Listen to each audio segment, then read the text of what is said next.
Like I said, if you're watching this on YouTube, please like, subscribe, comment, and share. You already know, man. Let's lock in.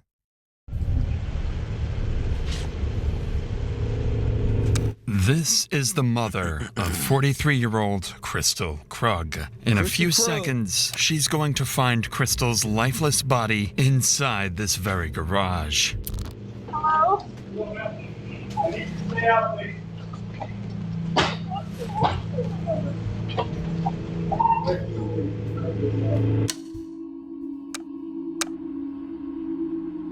And this is Daniel Krug, the man who killed her. He's heading in for another normal workday, just minutes after leaving his wife's lifeless body hidden in the garage of their own home. Oh, shit. Holy fuck. For the last 4 months, this man has been engineering the most Wait. So I didn't know that was his wife. That's crazy, gang. That's crazy. Why niggas be killing their wives? Like, what is that all about? I don't get it. Like, she can't be that irritating, bro. I know women is a little stressful, but god damn. Leaving her body in the garage is crazy. Calculated homicide plot Colorado has ever seen, creating fake identities, manipulating Crystal's children, and setting up the perfect scapegoat to take the blame. He believes his plan is bulletproof, that police will spend weeks chasing a ghost and eventually arrest someone else for the murder he committed. And despite nearly perfect detective work, his plan works exactly the way he intended. My husband said there was a dude who's been stalking her and threatened to kidnap her. Oh my god, this can't be true. I was the person who attacked her.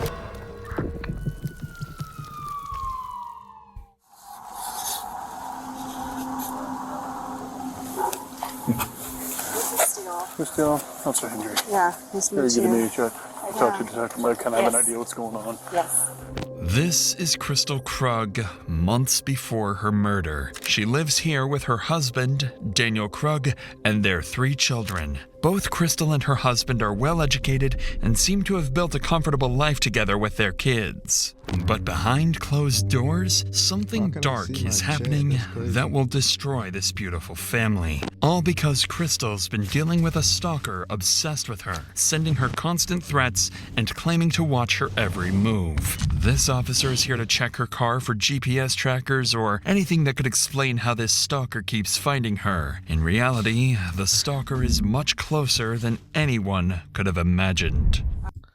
I feel like if she did cheat, why don't you just leave her, gang? You know what I'm saying? Like, is it that serious? You gotta kill her, gang? Like, what, she held you hostage, or what you like? I don't get it. I never do. You can see like it's a little bit dirty, so I can see blood marks, but like my street looks like this all the time. There's no one out there. Like, I know the normal cars. Yeah. So I don't know where he's following me from. Okay. I can only assume a tracker. Nothing jumps out at me. I know, I do either. I'm hoping it's just to mess with me. The officer continues searching the vehicle top to bottom, but finds nothing suspicious. So before leaving, he offers Crystal a few safety recommendations and reassures her that they'll keep looking into her case. Not long in the course of the investigation, Broomfield police receive another call, this time from Crystal's husband, Daniel, reporting a break-in at his home. An officer is dispatched to check things out. Unknowingly, this encounter will be the start of one of the most calculated murders the United States has ever seen. Hey, how's it going? Yeah, definitely. I'm Officer Chauncey. I'm Dan. Nice to meet you. Johnson, nice to meet you. So as I pulled in, I saw someone run out, jump over my gate, and take off that way. Got it.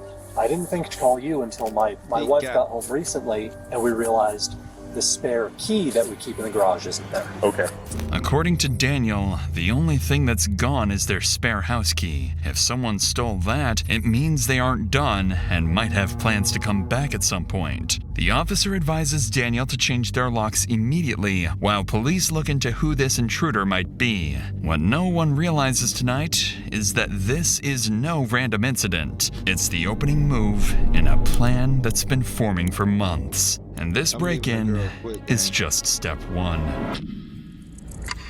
9 days after Daniel reports the break-in, his wife Crystal wakes up to another uneasy morning. For weeks now, she's been receiving strange, anonymous messages and a growing sense that someone out there has an eye on her. Until now, none of it had a name attached, but a faceless presence that kept getting closer. But today, that changes. As Crystal gets the kids ready for school, makes her morning coffee, and heads out for work, her phone buzzes. She glances at the screen and sees a name she hasn't thought about in more than 20 years.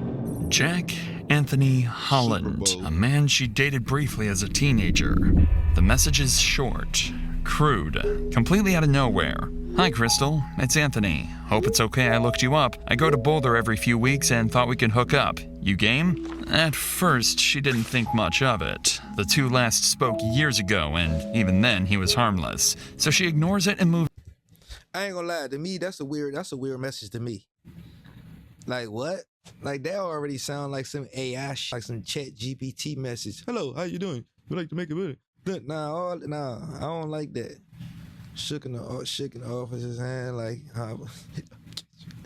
nah, for real. Like, hope you don't catch me later, like, nah, for real.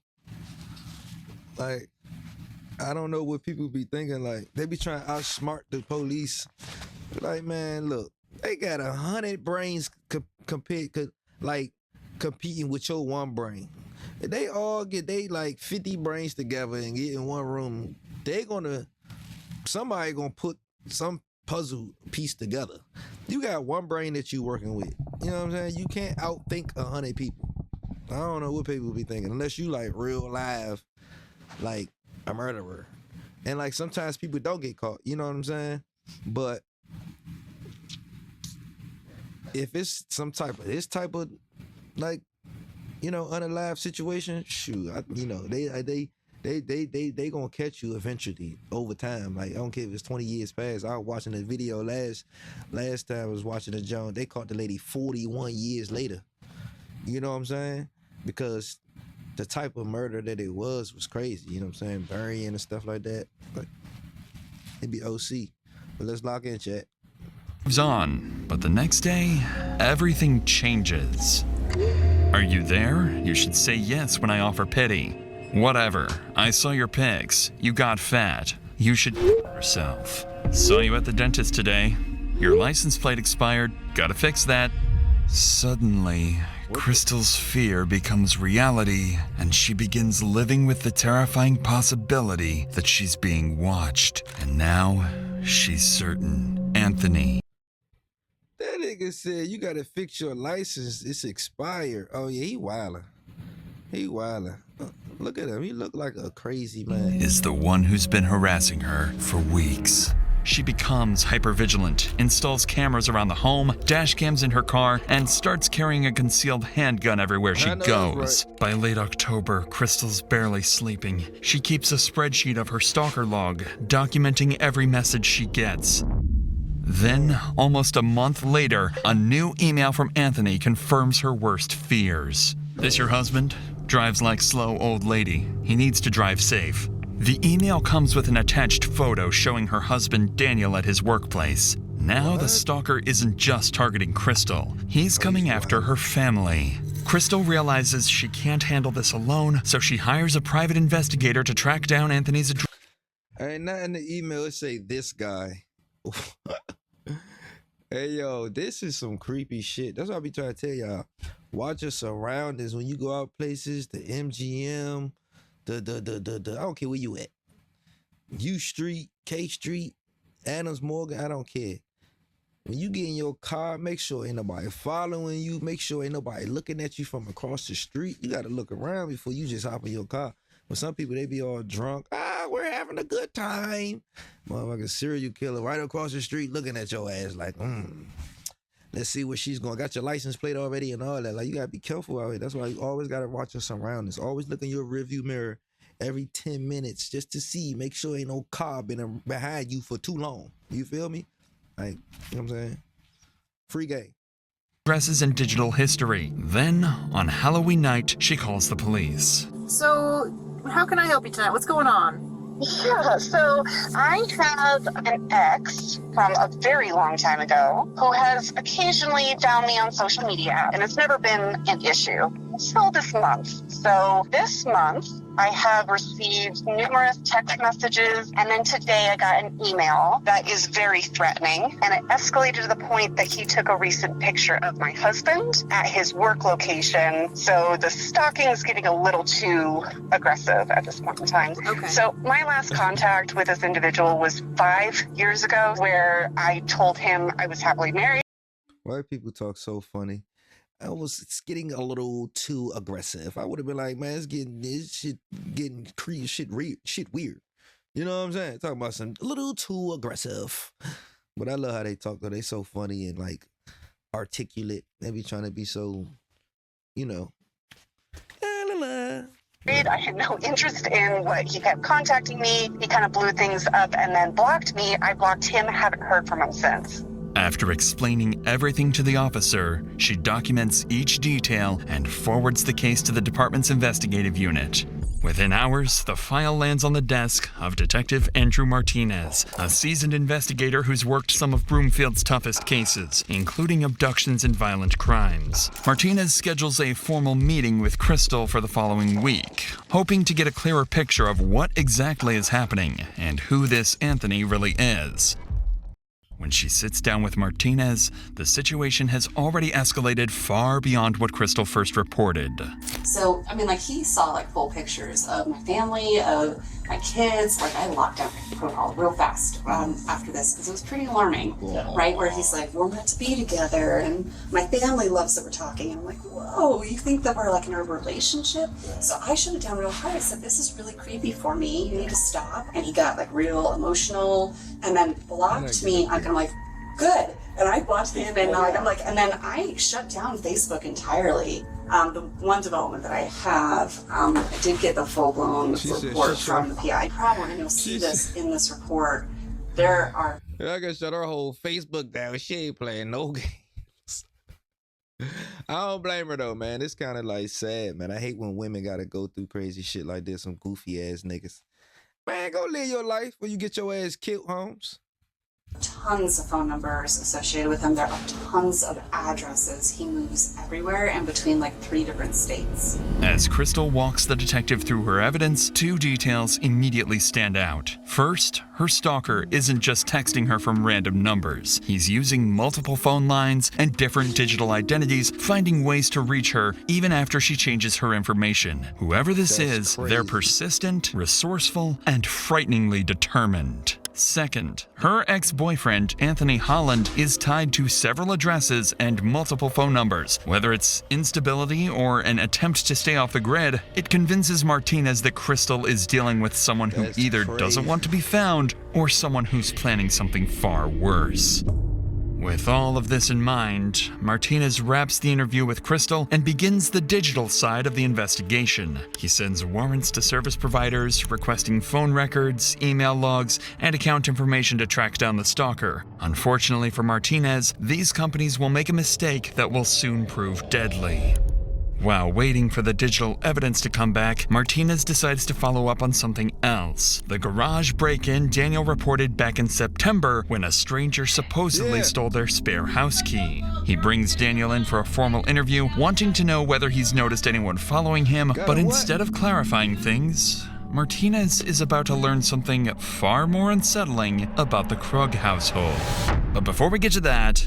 At what point did she tell you that he recontacted her this last time? It was either November 1st or November 2nd.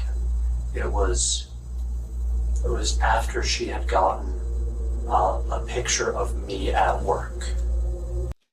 He capping.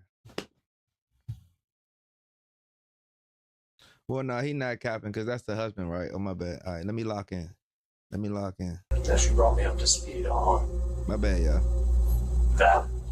Gotcha, okay. And the first contact that he initially made with her was back on October 2nd. I guess why that month gap, do you think, before she told you? I'm sure she has mentioned to you that she and I are going through a rough patch, kind of on the rocks. So probably didn't seem that pressing until it was. Sure. And she didn't mention. I feel like every marriage go through rough patches, Mo. There's no perfect marriage. I always tell people, listen, I'm not about to preach, but listen. Great relationships, they are not found. They're built. Hold up. Great relationships are not found. They're built. So you're not going to run into somebody and be like, oh, he knows exactly what you want, how you want it, when you want it, woo, woo, woo, know what trigger you know what color you like. It don't work like that. It takes time, you know what I'm saying? Time and communication and vibes and energy for it to get like to the top tip. You know what I'm saying? You ain't gonna find no perfect ass relationship walking in the door to somebody new. It's not gonna happen. You gotta meet them. You gotta get to know them. It's a new, different person. But yeah, I feel like every marriage have rough patches. Even my folks have rough patches, and they've been married for like 40-something years, bruh. But they still have rough patches and arguments and all types of shit, you know what I'm saying? But not no more, of course, but over like throughout my life, my 35 years of living, they had a few rough patches. No funny. It's gonna happen. You just gotta stay down. You hear me? You gotta stick through the mud. But you can't leave though. That to me, that you guys were having a rough time currently. Unless you getting like abused or something like that, then you can leave or something like that. But rough patches like not seeing eye to eye and stuff getting a little boring and stuff like that, y'all, it's gonna get better.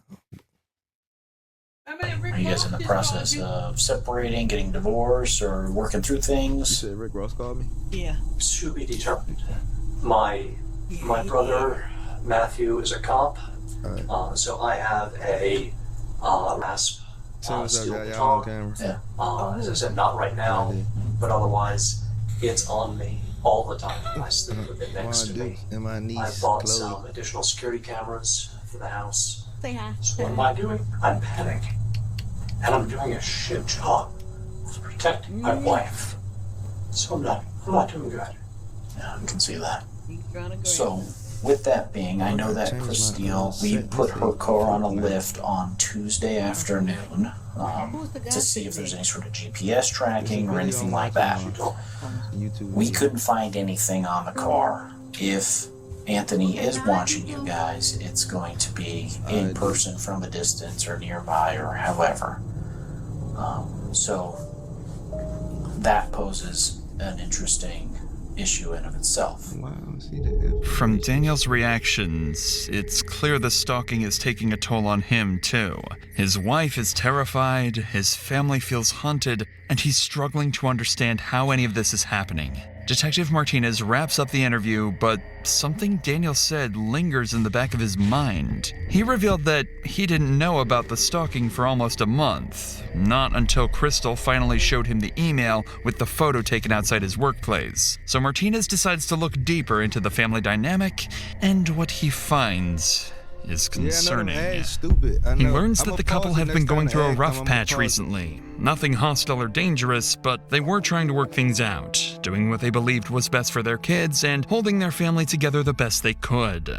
With how much the stalker seems to know about their lives, Martinez briefly wonders if someone inside the home might be manipulating the situation, and for a moment, he even considers the possibility that Daniel might be messing with his wife as some twisted way of trying to fix their marriage. But that idea is quickly dismissed. Animal Pack, what it do, man? See you in a minute, man. There is no evidence backing any of it, and all signs still point to Anthony. Not to mention, Crystal herself is fully convinced her ex is behind the stalking campaign. Throughout November, the harassment continues to escalate. So if you just now tuning in, With more messages and threats, Crystal continues documenting everything and constantly monitors her cameras. By early December, she finally receives a message that gives her the smallest breath of air. Hey, gorgeous. I can't visit you anymore. No more Colorado time. My girlfriend doesn't want us talking without her. She says you'll let the cops get me after you get rid of him. For the first time in weeks, Crystal and her family feel a brief sense of relief. It sounds like Anthony is backing off, maybe even leaving the state. But in reality, this is just the stalker's final move to make them drop their guard before he strikes. dang. I look. Basically, that husband, when the sit down, it was the new husband. And he was basically, they was asking him when the first time, like they got a message, was their relationship. He said him and his wife relationship is kind of rocky right now. And it's been ups and downs and stuff like that. So that's basically, they were just asking him questions to try to figure out who they might think it is. You know what I'm saying? So it was just a little simple sit down. It wasn't the person that they think did it, so it wasn't no big investigation. So you good. All right, let's lock in, y'all. 1 hour before the murder. Oh, shit. All right, it's getting real. The day starts like every other day. Daniel leaves for work while Crystal heads out to drop the kids off at school. During those minutes, someone approaches the front door, tapes over the Ring doorbell camera, and slips inside the house. Minutes later, Crystal drives back home, pulls into the garage, and steps out of the car. She has no idea someone is waiting for her inside, and the moment she closes the car door, he attacks. The stalker strikes Crystal in the head, stabs her, and leaves her bleeding on the floor. After months of plotting, this is the moment he'd been waiting for. Later that morning, Daniel tries calling Crystal from his office, but she doesn't answer or respond to texts. Hours pass, and there's still no sign of her, so Daniel finally decides to call police. Springfield Dispatch is meeting. Hi there. My name is Dan Krug. I don't think this is an emergency, but this feels really weird. Okay. My wife isn't responding to text messages or phone calls. Okay. We've had threats against us. We have both been targeted by a stalker. Okay. Threats have been made against my life. Okay. And threatening to kidnap her, which is why I'm nervous that she's not answering me. Within minutes of Daniel's call, an officer is dispatched to the Krug residence. W husband, man.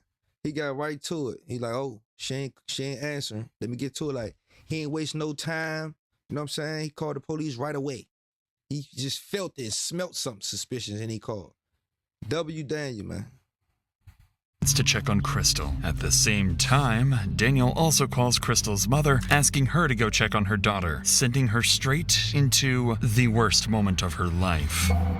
While she makes her way there, the officer reaches the house first. Hello. Oh, I'm their neighbor, and they called me. They're like, can you go see if she'll answer the Oh, yeah, he sent us as well, so. He called the neighbor, the police, Just the next door? mother.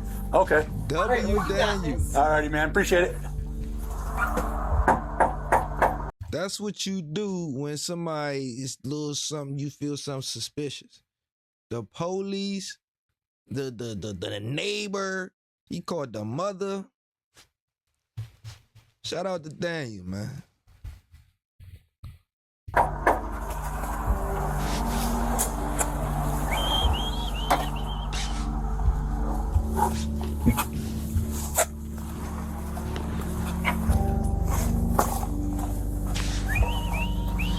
That's a neighborhood too. The house looks quiet, and the officer doesn't notice anything wrong from the outside. But before he clears the call and drives off, something nags at him. So he brings his patrol car a little closer to check the garage, where he's about to uncover a tragic, horrifying sight. Uh-oh, yeah. Lock and check. Gotta get real.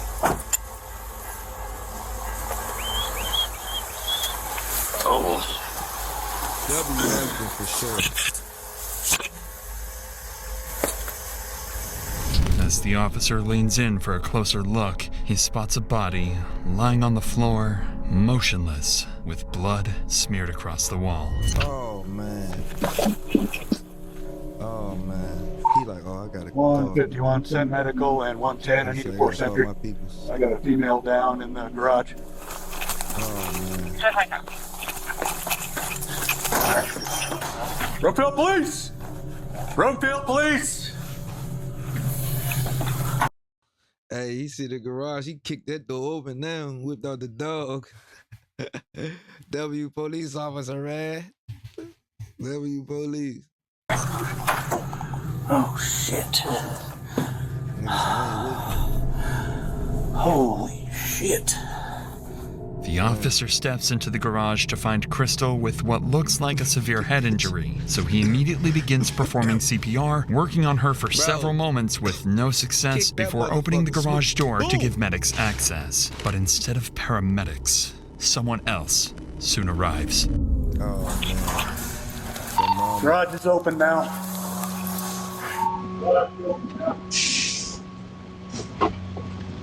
Hello? Hello, ma'am. I need you to stay out, please. Okay.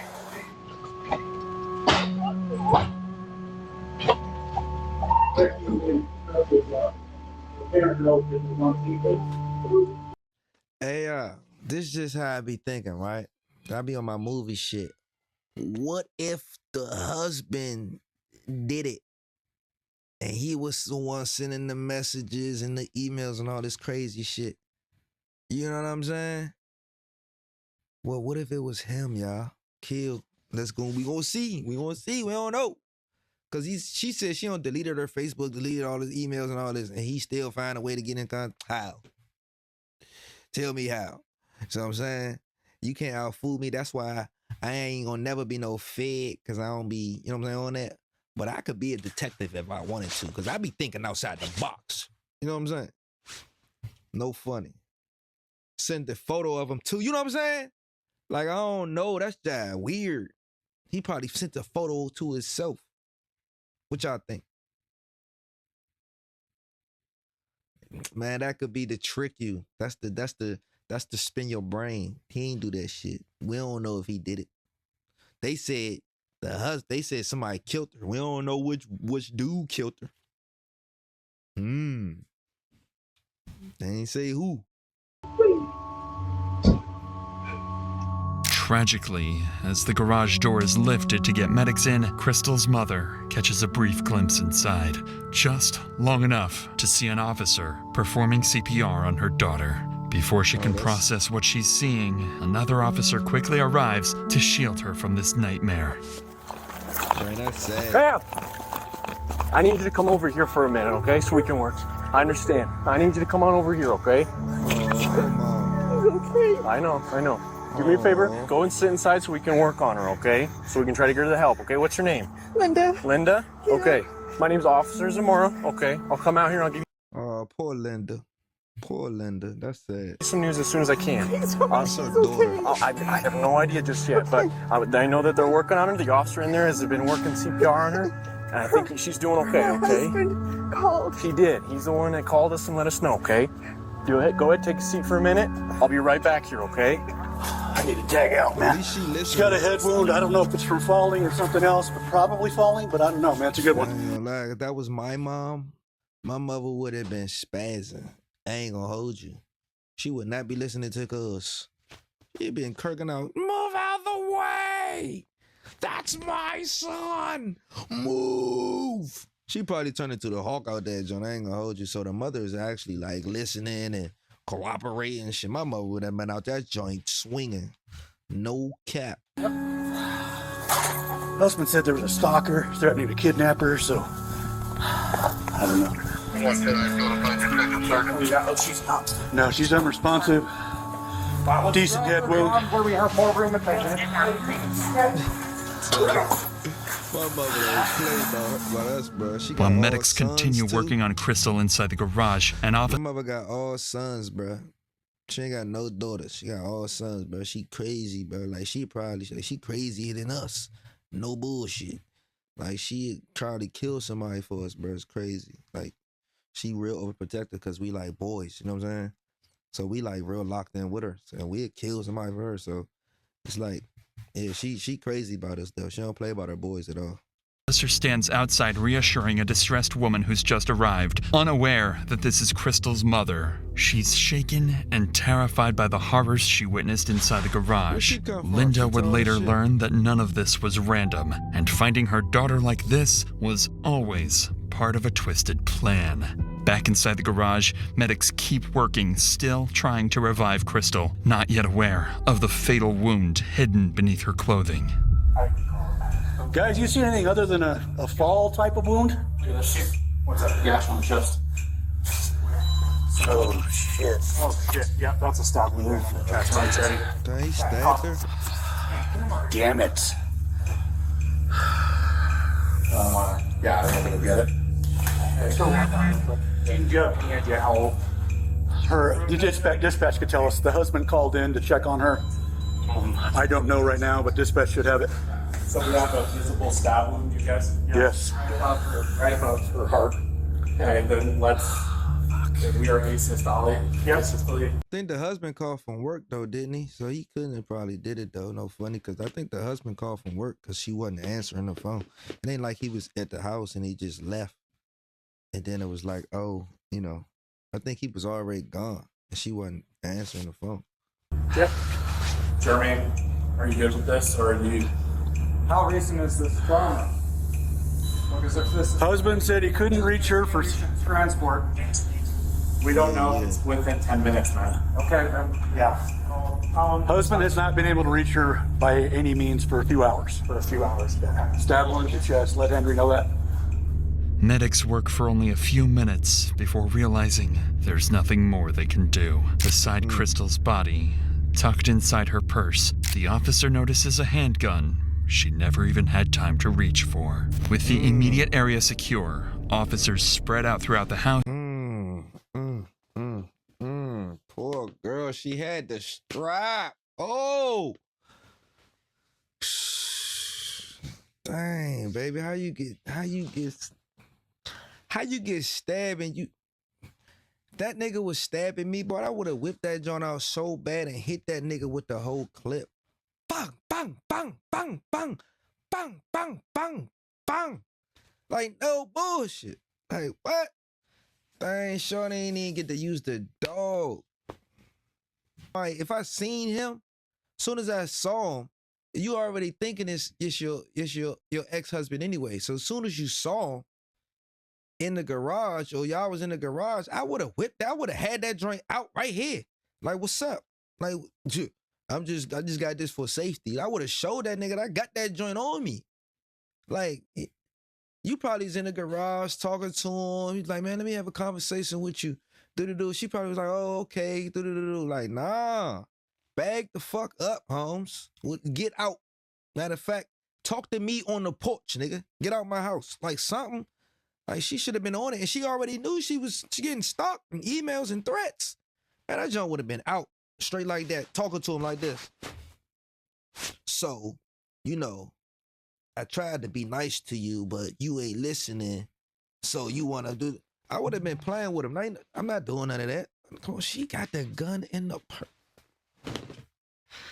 Dang, I wish I was there to use that joint for. Searching every room for the attacker, but no one is inside. And as officers step outside the home, they start noticing small details that don't line up with an impulsive crime. Yeah, I don't know the backstory. Husband said there was a dude who's been stalking her. See?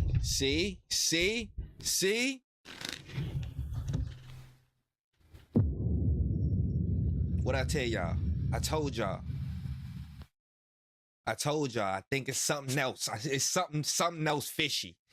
It's something else. It's 6-7. It's 6-7 right now. Right? We gonna see what's going on. Stay locked in, chat. It's getting real. And threatened to kidnap her. And Martinez was involved. And Martinez just said, hey, this is a big old...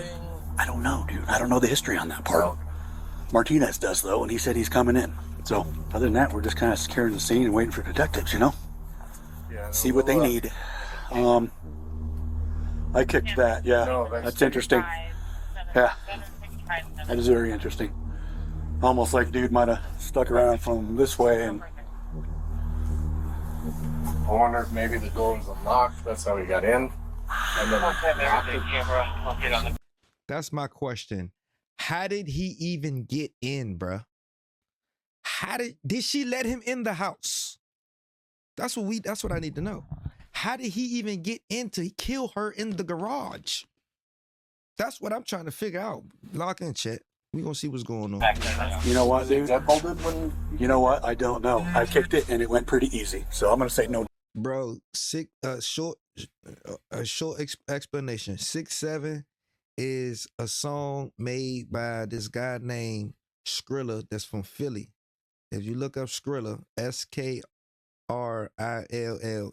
I've been knew about him because I fuck with Meek Mill back in the day, so I've been knew about Skrilla. He just now starting to pop though, and he made this song called Doot Doot Doot Doot, like literally DOOT DOT, and it's a line in that song that he be like 6'7", but it's just going popular. It's just going viral, bro. That's what it is. It ain't nothing special, bro. It's just a line in a song that everybody like, I guess, so hype about, and I don't know why, honestly.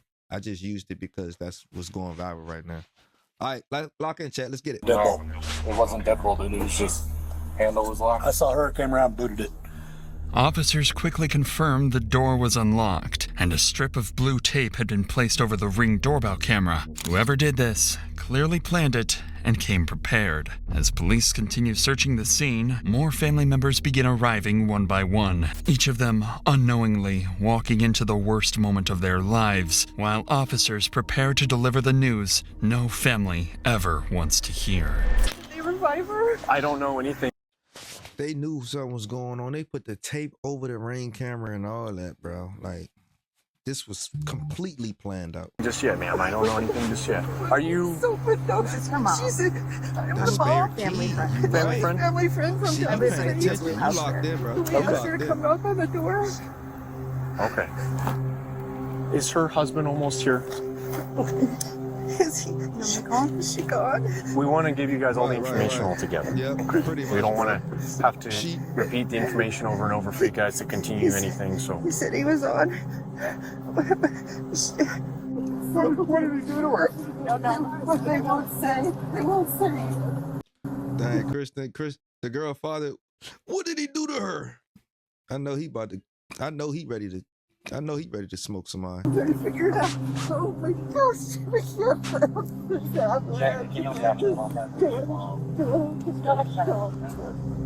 Who's in charge of the doctor? We'd like to know what happened. Absolutely. And as soon as someone frees up who can tell you, I'll send them your way, okay?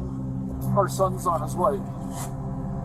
Is this your daughter, sir, or your daughter-in-law? That was my daughter. This is your daughter, and so her brother's on his way. Yeah. 121, copy instruction card.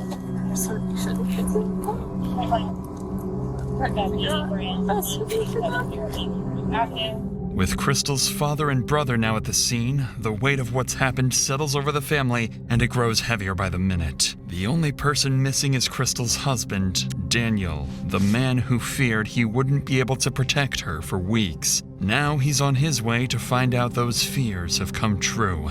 As they wait for him, detectives arrive at the scene and begin coordinating their next steps to hunt down whoever did this. Little do they know, the killer they're looking for is still in the area, much closer than they think. So I pulled my car around to the garage just to see if her car was in the garage. And Lock and chat, they said the killer is much closer than they think. Oh man, it's getting unchy. I immediately saw her at the base of the stairs, a blood smear on the wall. And I came around and booted the front door. It turns out it wasn't locked. Yeah, unchy chat. There's also a piece of masking tape over the Ring camera, almost like somebody approached from the side and taped it. Okay. And then maybe she opened the door for somebody. First thing I noticed was an obvious head wound. They noticed after tearing the shirt and everything off, she had a good stab wound right there. So that's what we got. Husband should be here any minute. Okay, so I need another detective up here to start working with canvassing. I need you to stay here, and Martinez is coming here, so he'll be good. Hey, y'all know it's real when you got the guys out there with the trench coats on. They ain't got no police gear on nothing. They just look like this kid came from church. You know what I'm saying? They just like, oh, who messed up my Sunday? They come home, they come in this jump, suited up. That's how you know it's real. The real detectives out here, the bosses out that jump. With that, I want you and Martinez to work on this. I'm going to give. Martinez was working on this document before. Yeah. That Here's the thing. What we got to be careful of. We have to be careful. We don't know. Anybody that's here is still a suspect, so we need to be sure that we stay focused on that. Facts. As investigators discuss plans to interview Crystal's family and her husband Daniel, he arrives on scene, cutting the conversation short. And right away, he makes it clear to everyone that he's nothing more than a devastated victim, overwhelmed by what's happened to his wife. Okay, I need you to stay back, sir. This is my house. I understand. I need you to stay back here. Family's over here. See, the husband acting a little janky. See, he acting weird. Y'all don't think he acting weird? Hold up.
We back, Jack. Hey, my bad about the ads, y'all. I'm an affiliate now, so they made me do them ads. It wasn't my choice. So, yeah, man. We back. I rewinded it for y'all, though, so I go back. Y'all got to see the husband's reaction. He acting a little weird to me, y'all. See, I'm going to show you. Hey, look, he acting a little weird to me. Watch. Hey, yeah, let me see if y'all see what I'm seeing. Because I don't know. He just acting weird. Watch.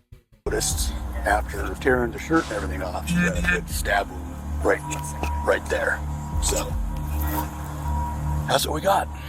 Husband should be here any minute. Okay, so I need another detective up here to start working with canvassing. I need you to stay here, and Martinez is coming here, so he'll be good. With that, I want you and Martinez to work on this. I'm going to give. Martinez was working on this document before. Here's the thing. What we got to be careful of. We have to be careful. We don't know. Anybody that's here is still a suspect, so we need to be sure that. Yeah, see, look, the father. I mean, dang, I keep saying the father. The husband didn't hear the news yet, but bro, it's still. I don't know, bro. I'm still on the edge. I'm on the fence. Because watch. Stay focused on that. Yep. As investigators discuss plans to interview Crystal's family and her husband Daniel, he arrives on scene, cutting the conversation short. And right away, he makes it clear to everyone that he's nothing more than a devastated victim, overwhelmed by what's happened to his wife. Okay, I need you to stay back, sir. This is my house. I understand. I need you to stay back here. Family's over here. Family's over here.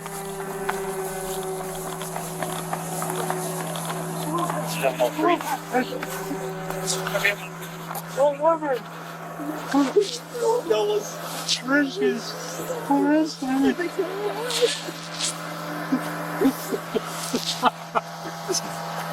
Back to you quickly. I know there's a lot of questions right now. Fortunately, we don't have a whole lot of answers for you. Look at that man fist balled up. He ready to punch somebody. That man fist balled up tight. But I don't know. Is he crying? Are they tears? The whole family just relaxed. I mean, shit. Maybe it's I don't know. Maybe it's a different type of family, but they all out there just chilling, ain't even crying. Yeah, don't look like crocodile tears. He like what? The way he ran just looked so weird and goofy. I told you, I don't know. He's sus to me. I don't know.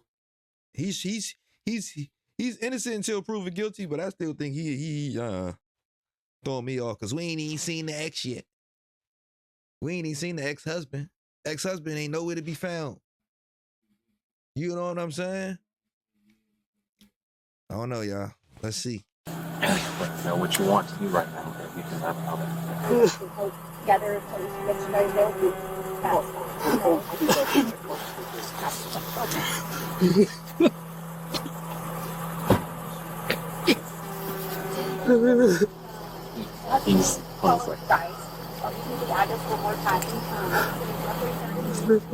What could have said? Someone that. Bruh, if he did it, bruh, he deserve an Oscar. No cap. Leave me over there. At this time, officers have no reason to suspect Daniel of anything, so they treat him with care as he goes through this traumatic moment. But beneath that devastation lies a cold, heartless man, because Daniel knows exactly what happened inside that garage, and Daniel is the killer himself. Every Chat.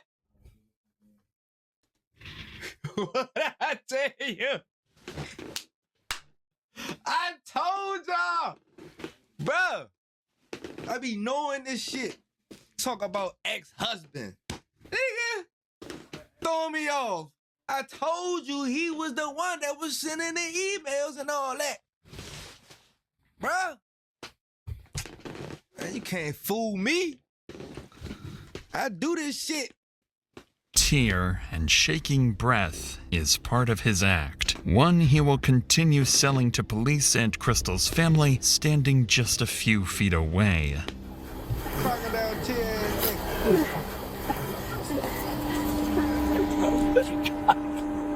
I didn't protect her. I was the person who attacked her. Let them know about, and they're going to talk to her. They're not going to say, nobody says anything. We're just going to tell her they're we don't tell.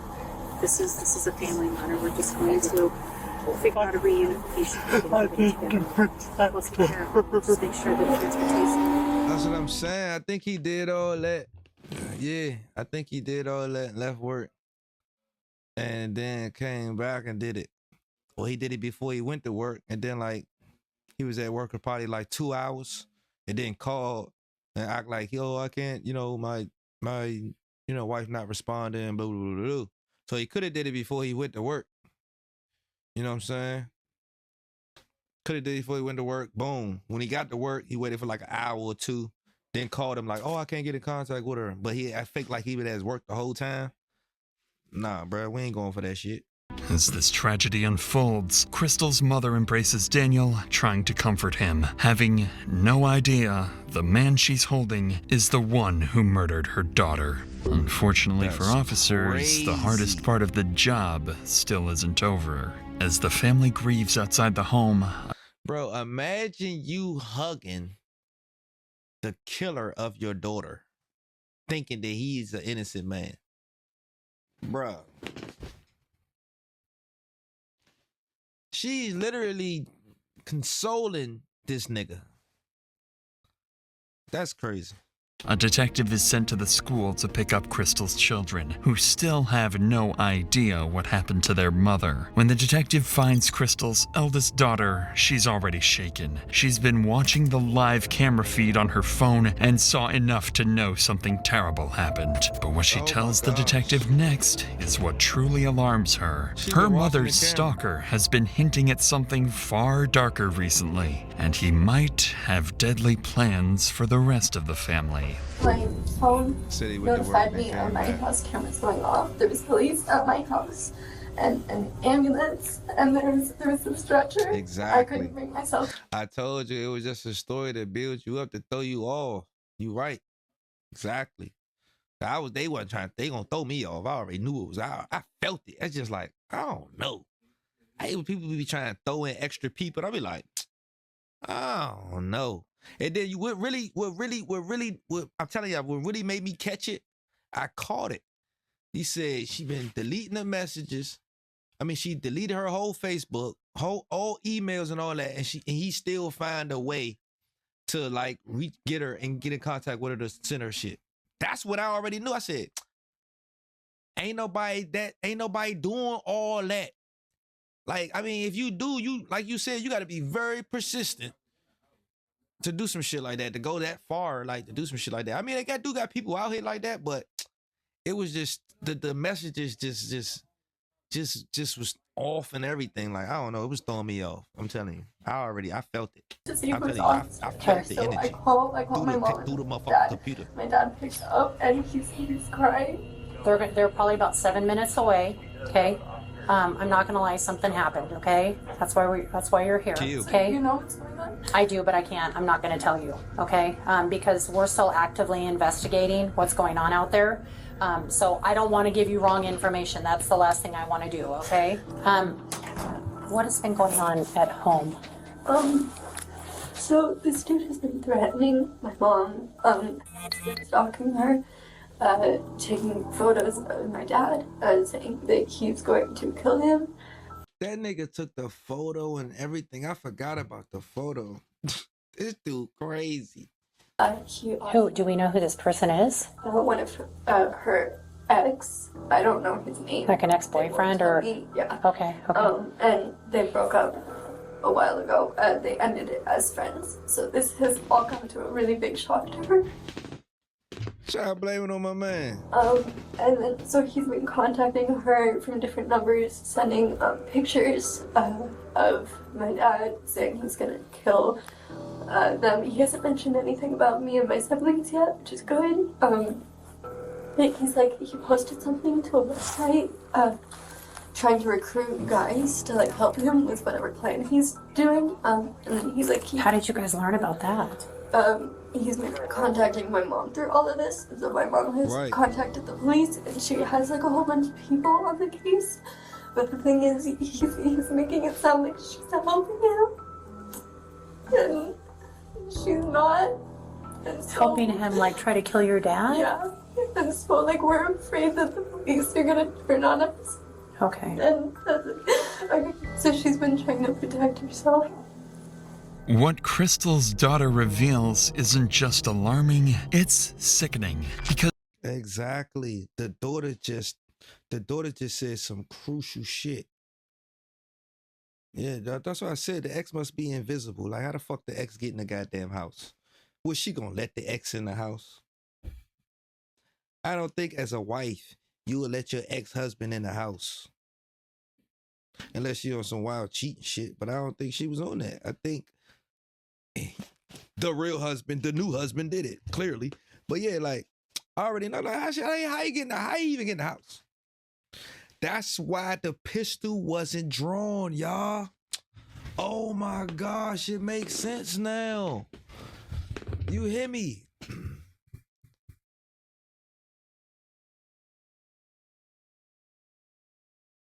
That and the husband's job, bro. Exactly. And that's why she ain't had a pistol out. That's why she wasn't ready. Because he knew she had a gun problem. So he had to find the right time to get her. You hear me? And then she is completely vulnerable because she thinking it's her husband. So she ain't thinking like she got used to joint on him. That's why she ain't get a chance to whip that joint out, because he was 20 steps ahead of her and the gun. God damn. That's crazy. Yeah, she ain't know the danger was in her husband. She ain't even see it. That's crazy. This so-called stalker isn't just threatening the family, he's twisting the narrative inside their home. He's making it look like Crystal was secretly working with him to kill Daniel, manipulating the kids into believing their own mother is dangerous while positioning Daniel as the helpless target who needs protection. To the kids, their mother starts to look untrustworthy. To detectives, Daniel starts to look like a victim, and to the stalker, everything is going exactly according to plan. Wow.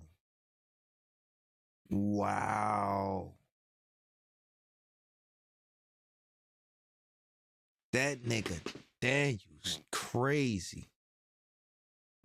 Hell Daniel, man. I gave that nigga a W. We was like, W Daniel. He called him, man, fuck that nigga. L Daniel, man. Ain't no more W, man. L Daniel. He literally manipulated the children into thinking the wife was plotting with the ex to kill him. What the fuck? Man, L Daniel, man. Yeah, you know what I'm saying? Ain't no W. This nigga crazy. It's a disturbing, genius level of premeditation, carried out Definitely by a genius. man willing to use anyone, even his own children. The detective logs this information and coordinates with Crystal's sister-in-law, Kate. No wonder why the title is How Police Captured Colorado's Smartest Killer. That nigga smart. I ain't gonna hold you. He set it up. He set it up properly. His acting just was so not. His acting, I ain't gonna lie, he don't deserve a Grammy, because I seen right through him. As soon as he pulled up, this is my house. Man, shut the fuck up, nigga. To get the children safely out of the school. Bitch ass up, Back you at the crime scene, flat-ass detectives shoes you continue had their on. work. They canvass the neighborhood, speak with neighbors, and begin collecting every CCTV clip they can find to reconstruct the killer's movements. By this point, there's enough evidence tying Crystal's ex-boyfriend Anthony to months of harassment, allowing police to obtain a nationwide arrest warrant for stalking. Departments across the country are notified to be on the lookout for him. Additionally, with a homicide on their hands and a killer on the loose, investigators can escalate the case and issue exigent circumstance warrants to service providers to finally speed up the digital data they've been waiting on. If Martinez received those files weeks earlier, things might have been very different. In the meantime, Daniel, along with the rest of the family, is taken to the police station for formal interviews. At this stage, it's standard procedure, and investigators are simply looking to collect statements. But about 2 hours later, when detectives finally sit down with Daniel, his routine interview will begin to take a very different turn. So, your home security system, you access that through your personal phone? Damn, the woman. Let's Google Nest. Okay? Hi. It's funny as shit, guys. This fixing me. Okay. Just push a home. Home. Okay. So I have your permission to operate this phone and get what we need? Yeah. Okay. Yeah. So how many different cameras do you have? 4. Doorbell. Side of the house. Driveway. Back door. How long have you had it? Doorbell a couple years. The others, all since September. Wait. We had an intruder. I called the police. He came when we had a garage intruder. A month after Daniel reported the garage intruder back in September is when the stalking first began, and by then, the couple had already installed multiple cameras around the house, plus their Ring doorbell. But even with all that security, and after police confirmed they had no GPS trackers on their cars, the stalker still found a way to follow them, sending Crystal a photo of Daniel walking into work and texting her about seeing her at the dentist. So as the detective scrolls through the surveillance footage to understand the timeline, he notices notices something strange that catches Daniel off guard. That timeline, I'm telling you, boy, time will get your ass. That's what I'm saying. Like September, I would have been like, you can't tell them when you got the cameras. You gotta be like, I'm not sure. September was a couple months ago, I think. You know what I'm saying? Like, you say September, they be like, okay, boom, September. He had the cameras there. He got the cameras there. So he did the intruder little call. Ain't nobody even intrude in their house, gang. I think that was a call, a random false call. He said somebody intruded in their house. That was just the setup to make somebody think somebody stalking their ass. This dude crazy. So when do your cameras go off? Do you ever have them set to turn off? 24/7. Okay. They don't turn off. If you lose internet or in the app, you can turn them off. And who has the ability to turn off the cameras? Who has the ability to go in the app and turn these off? Christine, me, and God, it's all right. It's all right, Dan. Home shows all four. Oh, and perfect. Home. I can sex.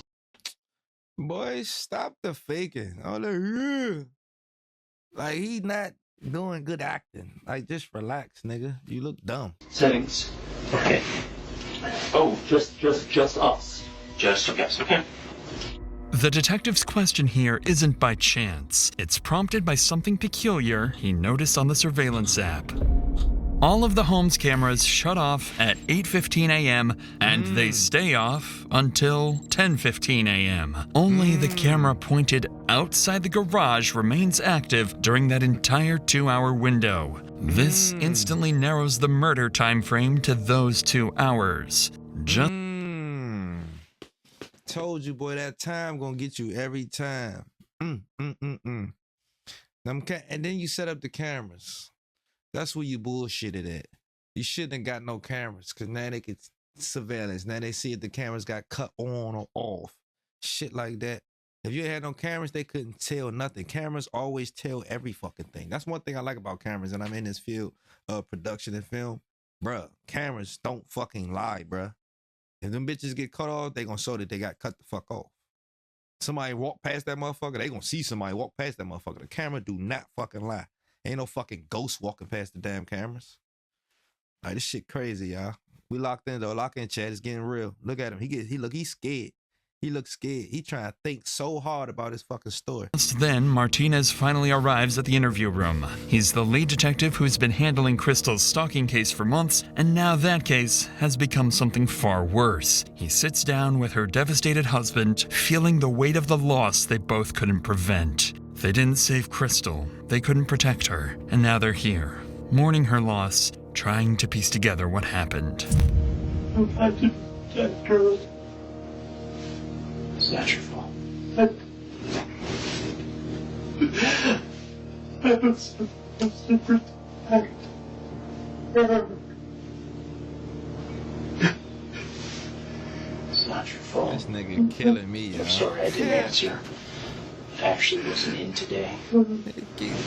As Daniel breaks down, something catches Martinez's attention. Daniel is crying, but there are no tears. The detective finds it strange and more than a little concerning. Wanting to probe deeper, Martinez asks for a moment alone with Daniel to see what's really going on beneath the surface. And the moment...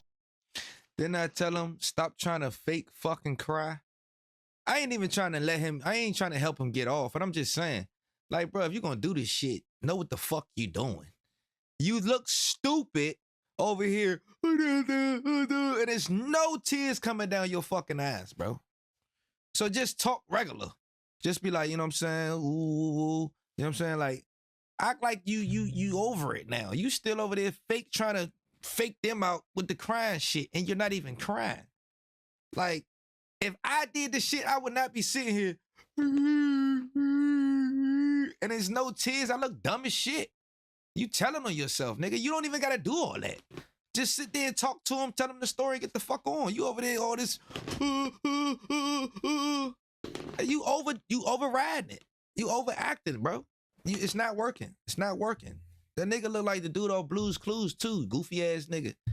The fuck you supposed to be finding clues with the blue dog, and you over here trying to commit murders or shit. That's why your dumb ass about to get caught. He starts asking questions. Things get heated. Steve? That nigga named Steve. That nigga ain't Dan. That nigga named Steve. Fast. I know you said that. Yeah, I think the ad's about to come on. So if it is, I'm gonna pause it. You don't think that there was somebody else? She said. Okay. Why do you keep asking? I'm just trying to put everything together to kind of get a bigger picture, because you said she's been acting. All right, let's lock in. Wanting to probe deeper, Martinez asks for a moment alone with Daniel to see what's really going on beneath the surface. And the moment he starts asking questions, things get heated. Fast. I know you said that you don't think that there was somebody else. She said. Okay. Why do you keep asking? I'm just trying to put everything together to kind of get a bigger picture, because you said she's been acting kind of weird lately and, you know, being very secretive and withholding of information for you. So I'm just trying to understand, I guess, so we can backtrack what she's been doing this past month. Martinez's question here is telling of what he's thinking. He's not ruling out Daniel as a possible suspect. After all, the couple were going through a separation period, and this is meant to probe whether jealousy or something else could have played a role in Crystal's death. Sensing the tension in Daniel's response, the detective decides not to press any further. But as they step out for a quick break, Daniel says something that makes it obvious he struck a nerve. That's what I'm saying. He's so hot. Well, let's see what he said to make him struck a nerve. I've seen enough movies. It's always the husband. I get it. After detectives collect... Oh my gosh. He's so hot. He's so hot.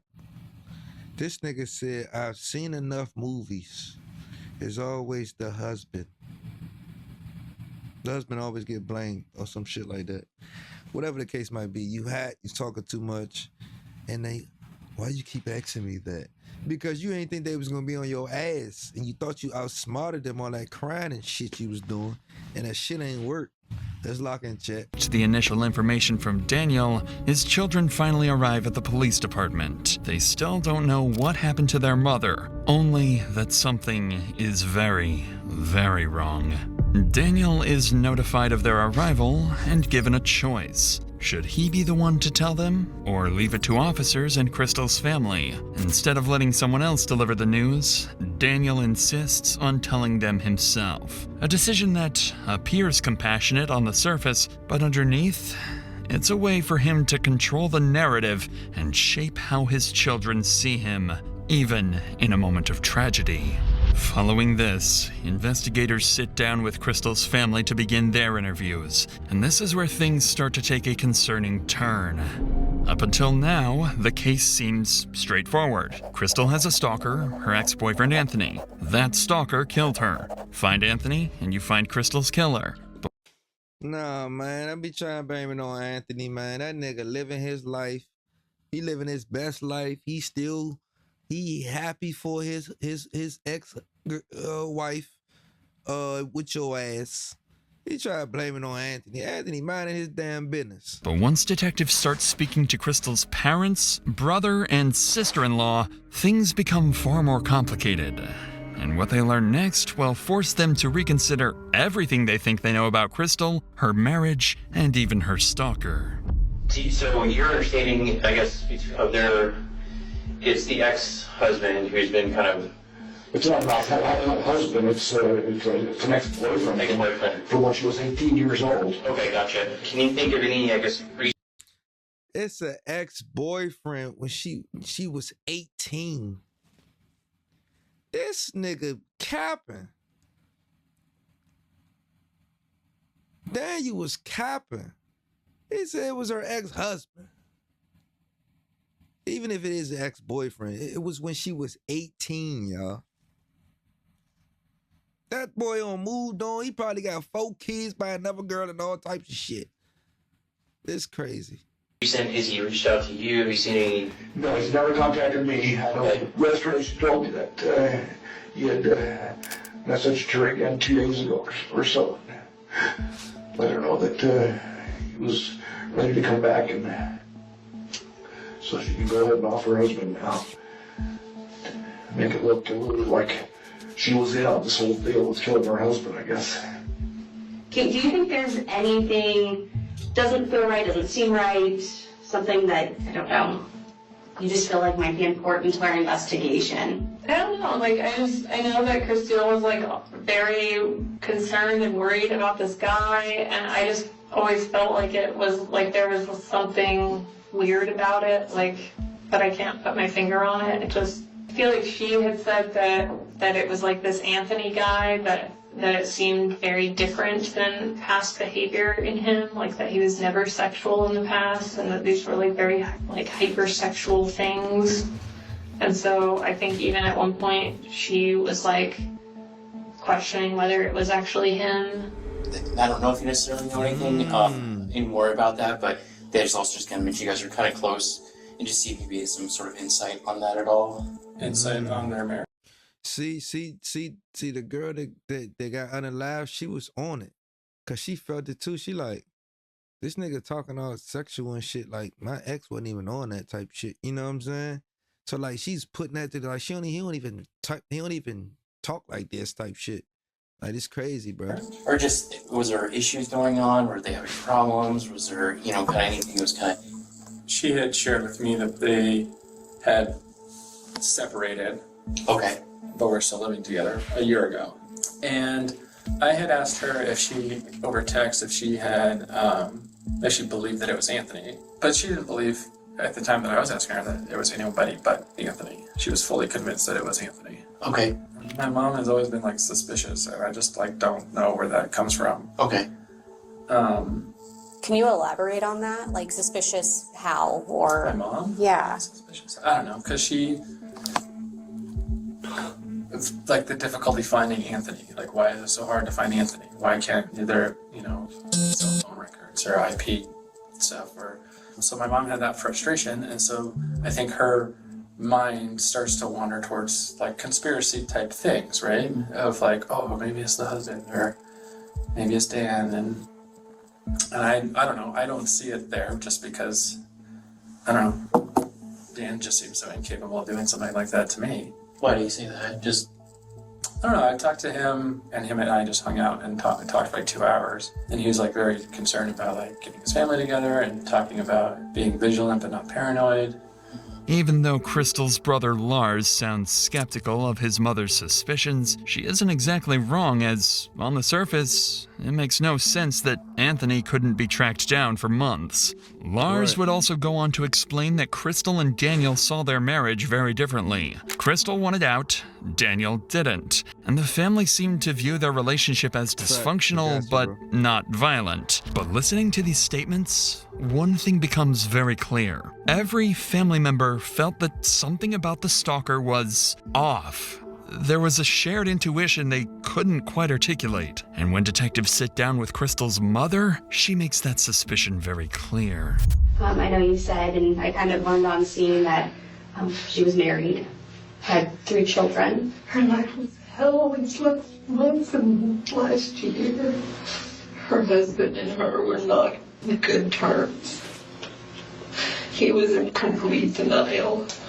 She'd tell me how he was. Did she ever give you insight on what kind of led her to feel like her marriage was over, or? Dad is explosive, but I've never seen him, hurt her. He would hurt the kids, but, some people think the corporal punishment is okay with kids. But he would hurt the kids. She was worried about that. I don't want to say. He would hurt the kids? What the fuck? So why the kids so like, and hugging on him and stuff like that? But she told me he was in denial, but she told him his marriage was over, but she would stay until graduate graduated. I have this, just a gut I can't shake with him. What's that feeling telling you? I can't shake this question. Is he the one that's been doing this with Anthony? Needless to say, hinting that Daniel might somehow be involved with the stalker is an alarming accusation, and it makes things even more complicated for the detectives. Needless to say, hinting that Feeling telling you. I can't shake this question. Is he the one that's been doing this with Anthony? Needless to say, hinting that Daniel might somehow be involved with the stalker is an alarming accusation, and it makes things even more complicated for the detectives. At this point, the family... So the mom think, Dan, you did it with Anthony. itself is split. Crystal's brother Lars completely dismisses the idea that Daniel could be involved, calling it nothing more than a conspiracy. But others felt that there was something off about Anthony and the entire stalking agenda. With all statements collected, detectives wrap the family interviews and regroup to make sense of everything they've gathered. By combining everything they've learned, detectives land on a clearer picture of where the investigation now stands. The family interviews raised enough concern, and there was enough tension in the marriage that detectives decide they can't rule out Daniel yet, and he officially becomes a potential suspect. But even with Daniel now on the radar, Anthony remains as the obvious prime suspect in Crystal's homicide. Anthony is in Dubai drinking a mocha latte with his motherfucking toes out with some slides and a fishnet tank top with a hat made out of hay, chilling. Fuck, no, you ain't about to find Anthony. That nigga gone. He chilling. He don't even talk.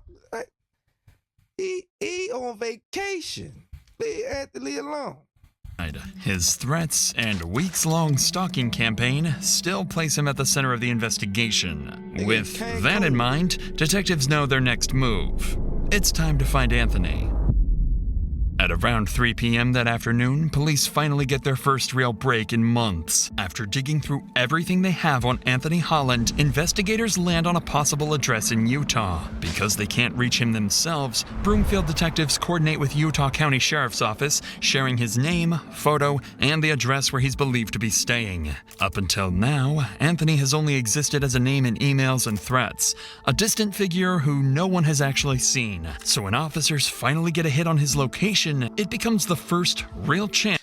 Your man said your license is expired. You might need to get that fixed because he know her license. Like, bruh, I'm just picking up all these pieces. I forgot the messages he sent. Your license is expired and all this weird shit. Like, nigga, you tried too hard. Chance to confront the man they've been hunting for months. I'm gonna ask you a couple of names to see if you recognize any names. Okay. Have you ever heard of the name Crystal Krug? She may have been Grimsrod when you knew her. Yeah. And do you know a Daniel Krug? No. No? How do you know Crystal? She was an ex-girlfriend. She's an ex-girlfriend? How long's the ex? Like how long ago? 1999. Oh, so like a long while ago. She was my very first girlfriend ever. Oh, okay. Yeah. When's the last time you talked to Crystal? Has it been a minute? It's been a minute, yeah. Like since you moved from Durango? Yeah. Yeah. So that would have been what, back in 2014? Yeah. Have you had any contact with anybody in that area since? Anybody, or have they contacted you at any time? No. I'm going to give you a phone number, and it's to a sergeant with the Broomfield Police Department. Okay. He would like you to reach out and... Anthony, like, okay. Like, what do you need? He nigga innocent as hell. He like, why the fuck y'all even in my house? He like, okay. I was like 1999. Yeah. All right. He's just so chilling. That's how you know he ain't do shit. He chilling. He don't even look nervous. Talk to him. All right. They have an incident. I don't know the full details of their incident out there, and so I'll let him talk to you about that aspect.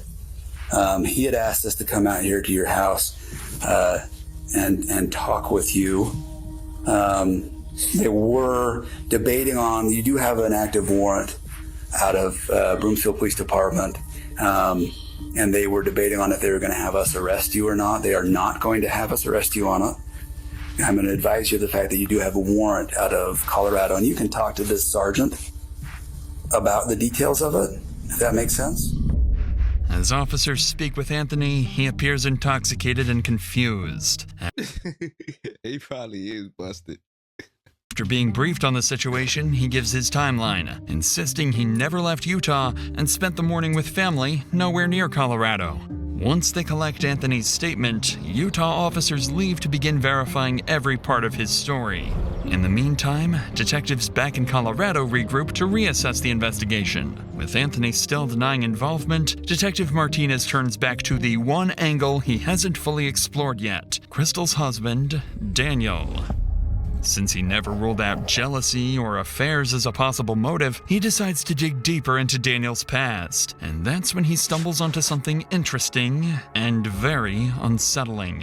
While searching old reports, Martinez finds a closed but unresolved stalking complaint from years earlier. The victim who filed it is a woman named Carrie, and as it turns out, she was Daniel's ex-girlfriend.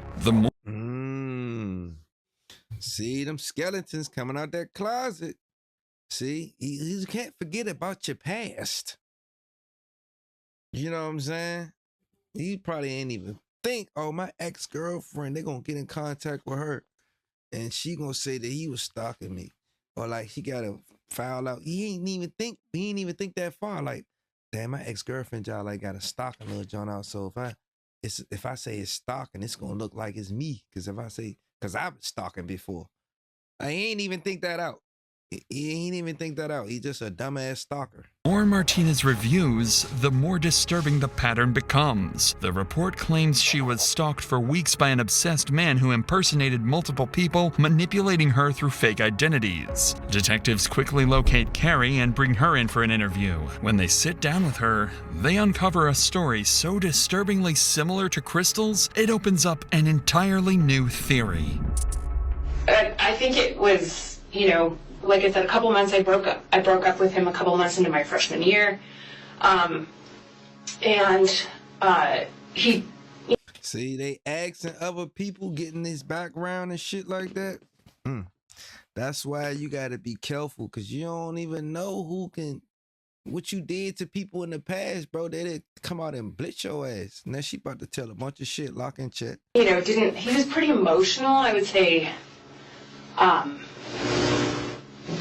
Sort of desperation would maybe be a word I would use to describe after the breakup of, please don't do this, kind of, crying, that sort of thing, that I can recall. And then I started to get messages from his roommate, and that person's name is Tom, on AOL Instant Messenger. And I know Tom is real because they were roommates. If I called him, Tom would sometimes pick up the phone. They had a joint room and a joint phone. Tom, his role, I would say, was sort of to gain sympathy from me for Dan and continue to encourage me to communicate with Dan. There was perhaps some indication that he was, or was, because of the breakup, just really not doing well. So this, made me keep communication up with Dan. And Tom ended up being Dan, right? So all these people I'm going to tell you about end up being Dan Krug, not Tom. Yeah, even... Got him. Got him.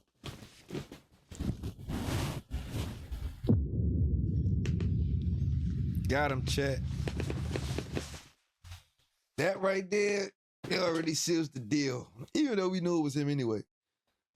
That seals the deal. She said whole time it was never Tom, it was Daniel. So this nigga just did the same thing to his wife. Fucking weirdo. Tom is a real person. He was not sending me these messages. Suffice it to say, what Carrie tells detectives sounds all too familiar. Everything she describes echoes the same pattern detectives have been seeing with Crystal, but the parallels don't stop there. Things I remember is a group of my friends from our dorm had met, I don't even know how, some cadets from the Air Force Academy. Sure. And so we all went to, I think we went to a movie, something super innocuous, and there was like a group of us. I must have told Dan about that. And I think it was 2 or 3 days later, I got a message from someone named Nick Clark. And Nick basically said, I'm a cadet at the Air Force Academy. I know you went out with these people, and I want you to... The live pausing?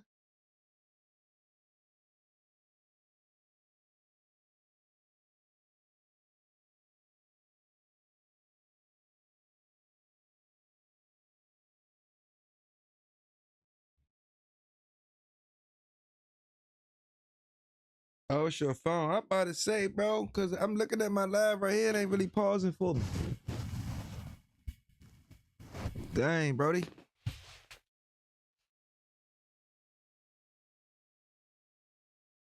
Oh, okay. Yeah, bro, I was like, hey, it's pausing? Because I'm looking at it right here. I'm like, for real? The fuck? All right, we back. My bad. We back. Yeah, bro. Yeah, you gotta check, you gotta watch that pause now, because it definitely will pause on your way. Man, what's good, man? My boy Dre in the building, man. First time cheddar.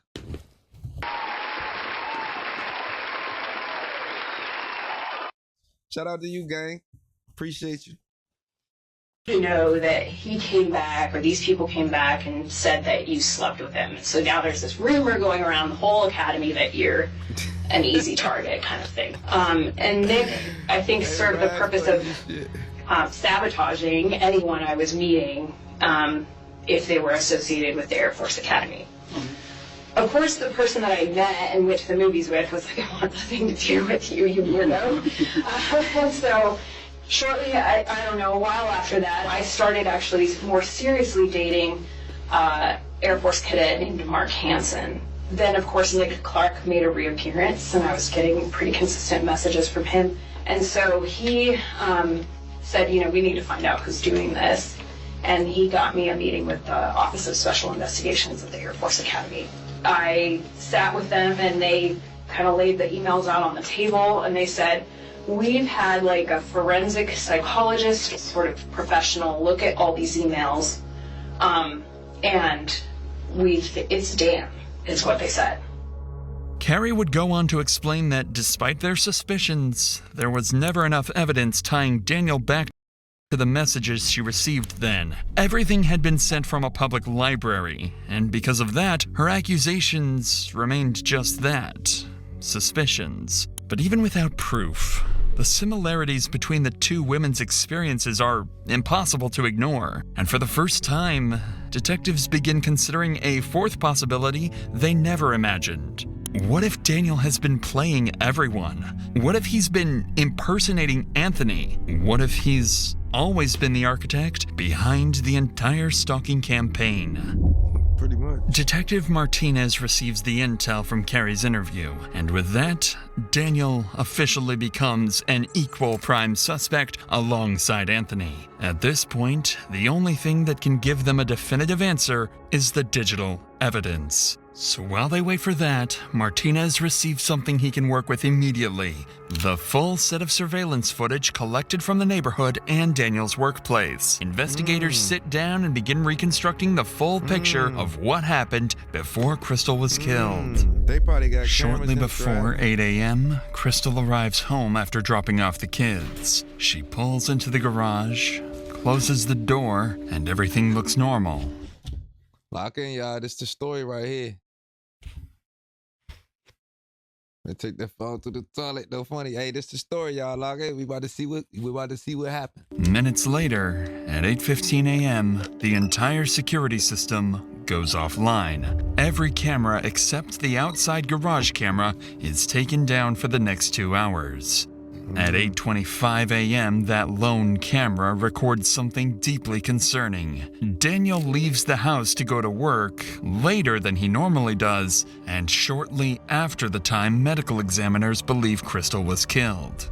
From there, workplace footage shows Daniel moving through the building around 9 a.m., greeting co-workers and... Told y'all. Then I tell y'all he killed her before he went to work. I knew it. He gonna wait. He gonna come to work. wait for like an hour or two, and then gonna call the police like, oh, I can't get in contact with my wife. They gonna go to the house, and then he gonna come back home like, he gonna come from work like, hey, what happened? I knew he did it before he went to work. Appearing completely normal, as if nothing had happened at home. And when investigating... Because if you think about it, as a wife, and when you go to work, she gonna be like, why the fuck is you back home from work? You know, just to come back to work. Like, what the fuck did you... What can he say he can't... What can he say he left work for? Oh, I left work because I forgot this. If it's not something he normally do, she gonna pick that up and be like, this nigga just came back from work. Then she probably would have had the pistol like, this nigga weird. But the whole vibe is him knew he was going, I knew he did it before he went to work. He had to. Investigators check footage from surrounding houses. They find no one approaching the property all morning. Everything about... And when investigators check footage from surrounding houses, they find no one approaching the property all morning. Everything about the timeline makes Daniel look more suspicious by the minute. With all these new developments, detectives bring Daniel back in for another interview. He walks in expecting routine procedural follow-ups, completely unaware of how much has changed since the last time he sat in this room. This is when Daniel's months-long, carefully crafted plan begins to crumble. This time, Detective Martinez walks in with a completely different energy than before. He's no longer feeling Daniel out. He's here with one clear objective. Confront him with what's been uncovered and see if his version of events finally breaks. Oh. How you feeling right now? Just kind of about everything. No. Everything hurts. I feel like I have two different voices going through my head right now. I have my brother Matthew. Here you go with this class act shit. Everyone wants to feel like they can trust their partner even if they really can't. Nah, for real though. And as you should feel like you can trust your partner though. Like, you know what I'm saying? Like, you would never think your husband or your wife would do some shit, you know what I'm saying, to each other. As far as go this far at least. You know what I'm saying? But it happens. But you just never know. They hide it so well. And here he go with this class act shit again. Yeah, I've mentioned him. He's the sheriff's lieutenant. And I have his voice saying, talk to the police. And in typical cop fashion, you married a prosecutor. So I have Lynn's voice in my head going, get a fucking lawyer.